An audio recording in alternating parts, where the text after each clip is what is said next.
Welcome into Ride the Line, the greatest podcast in sports betting entertainment. My name is Tanner Kern, certified G, bona fide stud, and you can't teach that. In this right here, this is G Money Grant Mitchell. We are here bringing you the picks for Thursday Night Football, an epic battle between Easton Stick and the Las Vegas Raiders led by Aidan O'Connell. It should be interesting. We get to bet on it at least. This is why betting was created. Grant, bada boom, man, the people in the room, are you riding this morning? Absolutely riding into one of the worst primetime matchups in recent memory. But you know what? It feels like every week we get to see it set a new low, whether it's Josh Dobbs and company winning that game 3-0. Now we got Stick versus O'Connell. The quarterback talent, I know it's because of injuries, but it's just in the drain right now. But like you said, this is why betting was invented, to carry us through the dark times of Thursday Night Football when we do have Aidan O'Connell going against Easton Stick. Easton Stick had a good career at North Dakota State. We forget about that. Easton Stick did Bailey Zappi. He had 65 touchdowns in a season. Well, Bailey Zappi is the new starting quarterback for the New England Patriots. That's a reputable name right there, Grant, actually. Bill Belichick's done. His career's over. I saw a picture the other day, and it said you guys are laughing, just wait until this happens. And it's a picture of Bill Belichick in an Alabama coach's jacket next to Nick Saban. I thought that was funny. It wouldn't surprise me, like special advisor to the head coach. I feel like he needs to be a head coach, though. Needs to be an and I think he wants to break Bill Walsh's all-time record. I don't see him going to college. I think he's going to get a coaching job somewhere for sure. Oh yeah, somebody will hire him. The Commanders. Potentially the Chargers. I think they might have pulled out of the race. I'm interested to see if it's maybe the Chargers, because Brandon Staley's not going to be there. No, I mean he probably would work wonders for Justin Herbert. At least they think he could do what he did maybe for Tom Brady. Who knows? But anyways, before we start talking about Thursday Night Football, make sure you guys subscribe to the YouTube channel, like, share, comment, do it all down below. We will get back to you guys. Check out everything on WSN on our website. That's linked in the bio as well. There's articles, there's promos, there's sportsbook bonuses. You name it, it's on there. And Grant, let's get into the matchup here. Chargers versus Raiders. The Raiders are currently a 3-point home favorite. I feel like that's almost a little bit lofty here in this spot. Two quarterbacks who can't do a damn thing. What do you think? Yeah, it's pretty interesting. Neither one of these teams has been good against the spread this season. I mean, the Raiders are 6-1 ATS. The Chargers are 5-8 ATS. So you're not going in with a precedent of success for either one of these teams. Obviously, they play in the same division. It's going to be a divisional matchup in prime time. Probably going to be a close game. And then you look at the fact that total's only 34 points. The line's only 3 points. The odds makers aren't really expecting either one of these teams to separate themselves from the other. I'm going to be on the Raiders at -3, and I'll admit I would love to get them for -2.5. Probably going to wait until kickoff, see if I can find that somewhere. But at -3, I would still be willing to take that risk, because even though they failed to score against the Vikings the other week, what do we know about the Chargers? They have one of the worst pass defenses in the entire league. And Aidan O'Connell, you know what? He hasn't been bad. Sure, he hasn't been scoring a ton of points, but he hasn't been making a bunch of mistakes. He has been able to move the ball a little bit. I feel like with Devontae Adams and Josh Jacobs, that's just as, if not more formidable than Keenan Allen and Austin Eckler and company. And I think the Raiders defense is probably a little bit better. And I just don't trust Easton Stick stepping in this lineup, nor do I trust anything that Brandon Staley is going to do in primetime.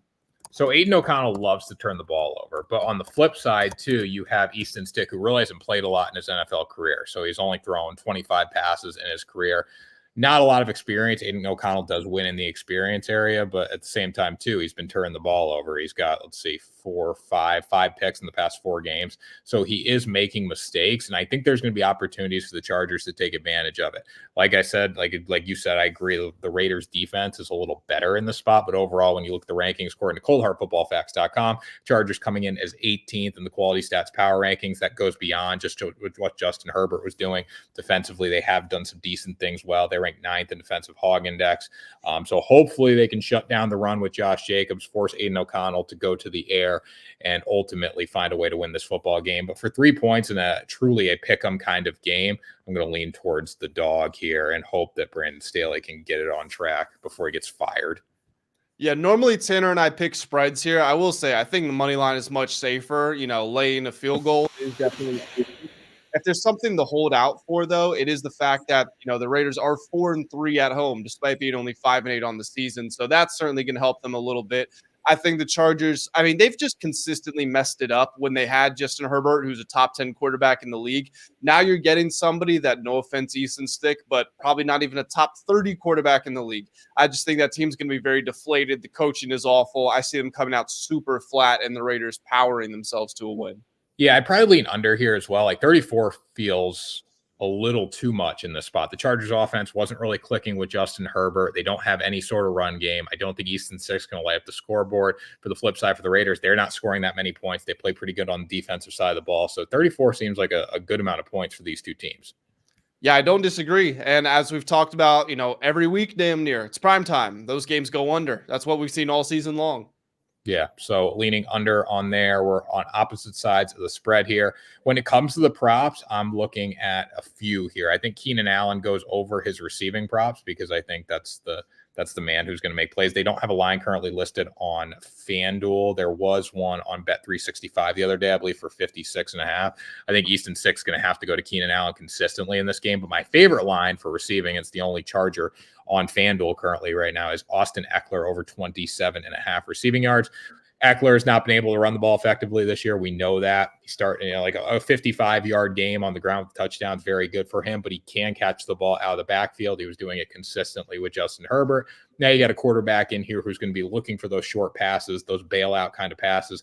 Eckler's the guy receiving those. Over 27.5 feels very good here, considering he was at like 34, 35.5 with Justin Herbert. And I almost think Easton Stick helps him in the spot because these are the routes that he's going to look for consistently in this game.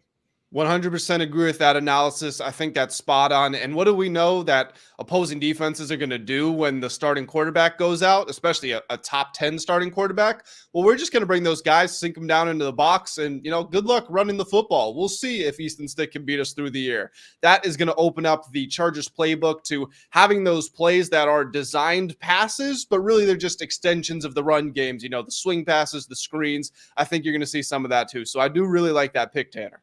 Who are you going with?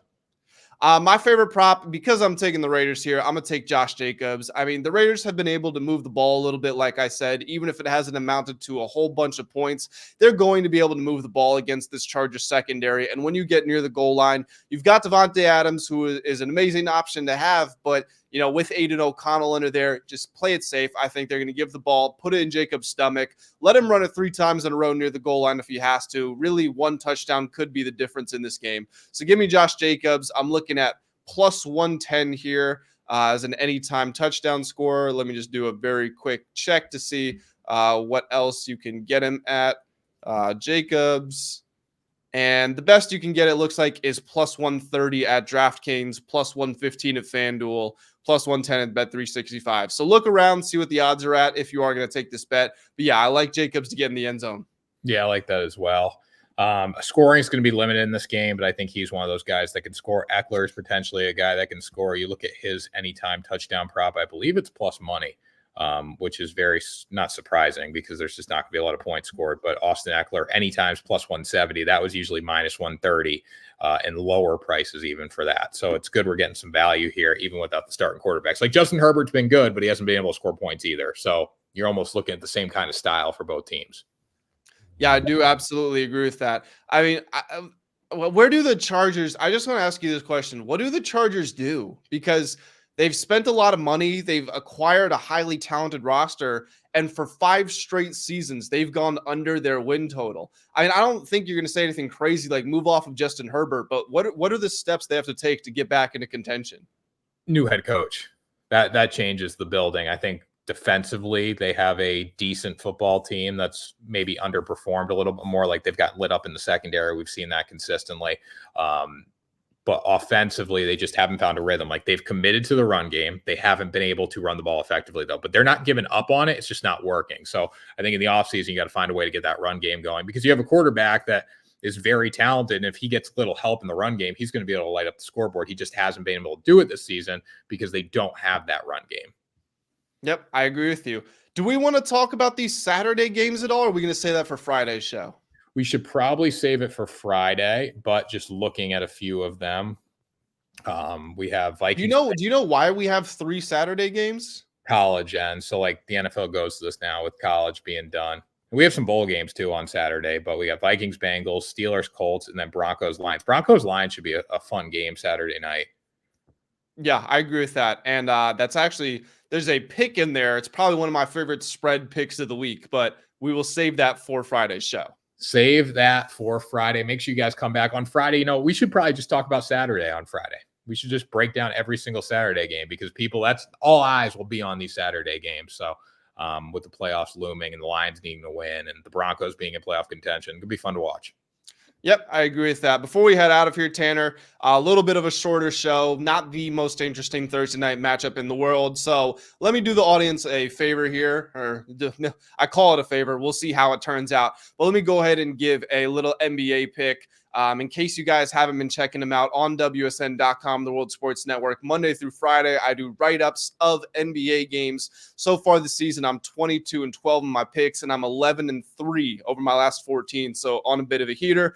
We have got a rematch of the Eastern Conference NBA in-season tournament semifinal. That was a mouthful. Pacers versus Bucks. You got the Pacers at +6.5 on the road in Milwaukee. Tanner, I don't know how you're going to be looking at that one. Obviously, the Pacers were able to upset the Bucks. They outscored them by 12 points in the fourth quarter, ended up winning by 9, I believe, to advance to the championship.